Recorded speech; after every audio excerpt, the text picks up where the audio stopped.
төслийн 2 өдрийн сайхан туршлага солилцох аялалд одоо яваад сэтгэл их маш өндөр байна. Ойг тарж ургуулах одоо хүн бүхний сум орон нутгийн янз бүрийн технологи байдаг. За энэ технологиг бид нар харилцан солилцох.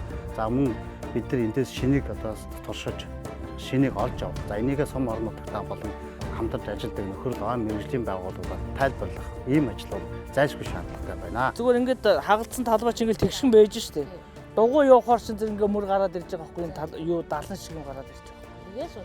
Тий, тэгэл тэрэнд Өргөн сэлэн компани энэ мод үржүүлгийн газар нь одоо бусдаасаа одоо надад арай илүү одоо таалагдлаа. Мөр хоорондох зай, одоо үрээр суулгах, намираагаар одоо услах эднэр нь бол яг одоо бидний анхдагч одоо хийж байгаа усуудад бол нэлээд дөхөм юм уу өөрийнхөө одоо нөхрөлийн мод үржүүлгийн газарт бол яг энэ жишгээр одоо ажлыг гэсэн одоо сэтгэл төрсөн.